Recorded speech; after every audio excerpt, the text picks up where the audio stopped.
Hey YouTube, how you doing? It's KB19 Hose. This will be my first upload to YouTube. I am sorry for the improper taste test, but I just bought this beer tonight and I figured it's worth a review. It is delicious. The beer I'm going to be reviewing today is a Ommegang. I think that's how you pronounce it. It's a double. It is delicious. Ommegang is a Abbey double from Belgium, and it is phenomenal.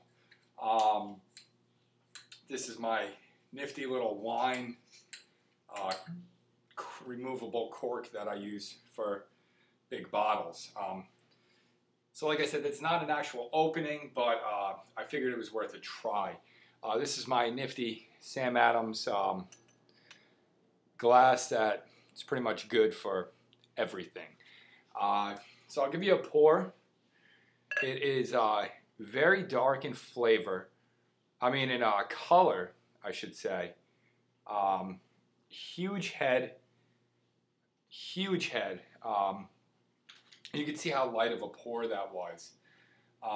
The beer itself, while I pour this and let it settle, I'll tell you a little bit about it from before. The beer is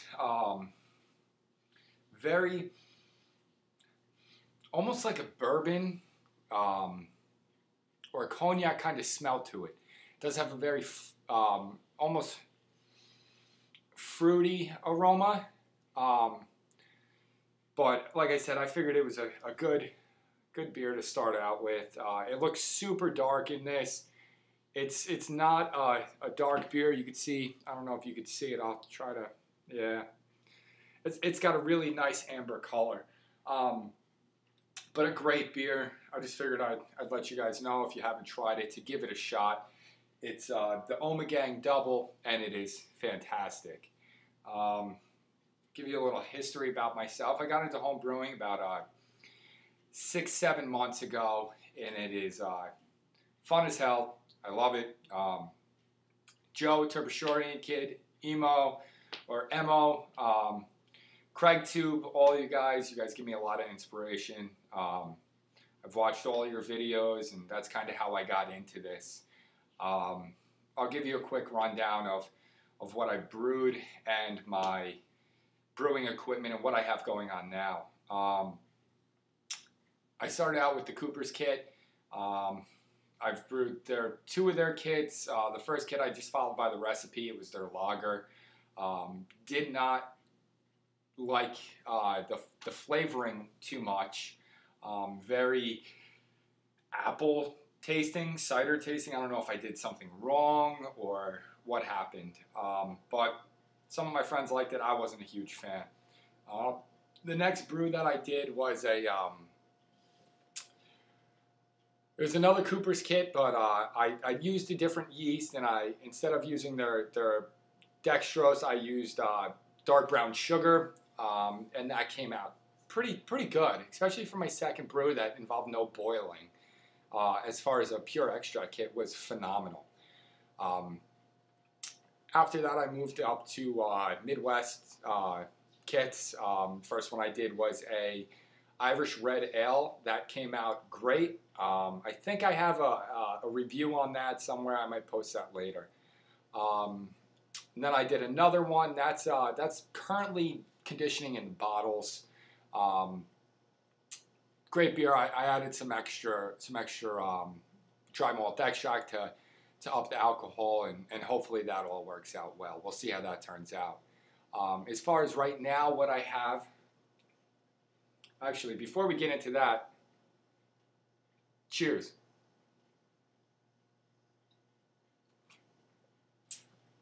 Let me let you guys know that I'm not good with editing, therefore I will not be editing this video. Here's my fish tank, though. You guys have been looking at it for a while. That is my 75-gallon freshwater tank. It was an African cichlid tank. and my wife would rather it not be. So we'll go into my spare bedroom slash storage brew room. It's a mess, sorry, but that is what it is. As you could see, there is a ton of stuff, along with an extra set of golf clubs. I do like to golf. That's my newer set, TaylorMade. Great clubs, great clubs, if anyone's looking to get them. In here is kind of where I store everything. I have my wort chiller, my extra bottles, my carboys, my bottles that are conditioning, all of my equipment, my fermenters. I did happen to get a corny keg from my fire department. It was a soda keg. It was great. I just had to pay the deposit, $20, and I have a corny keg that's in pretty damn good condition. I ordered the new seal kit and whatnot. I'll get into that in a minute. In here, I don't know if you'll be able to see. I probably should have grabbed a flashlight, but we'll see.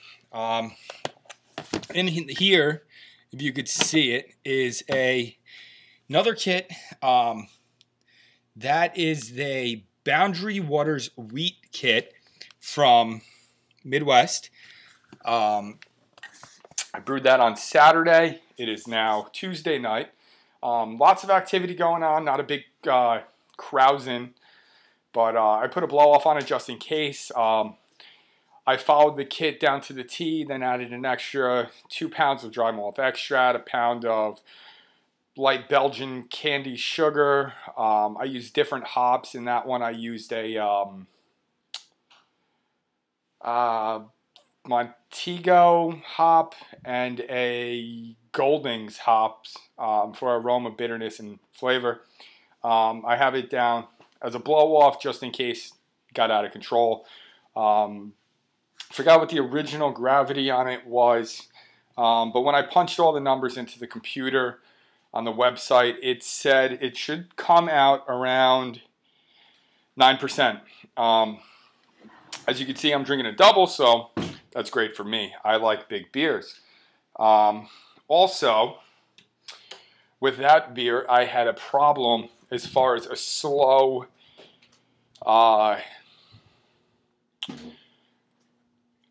starting fermentation. As far as after 24 hours, I had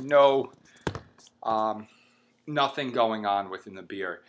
Then I used Wyeast American Hefeweizen 320, I believe it was. Nothing after 24 hours.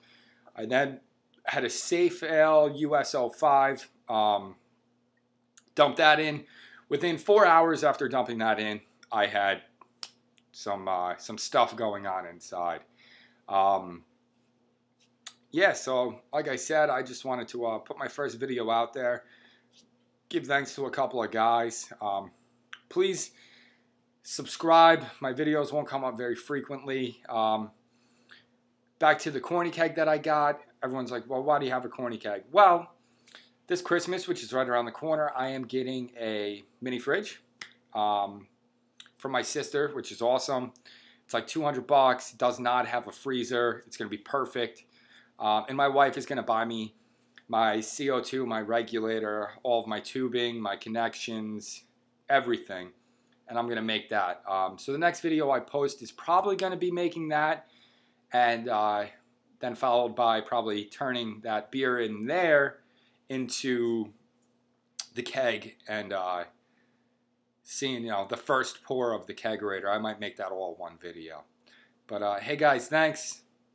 Let me know what you think. If you give me any tips or anything, that'd be great. And hey, cheers.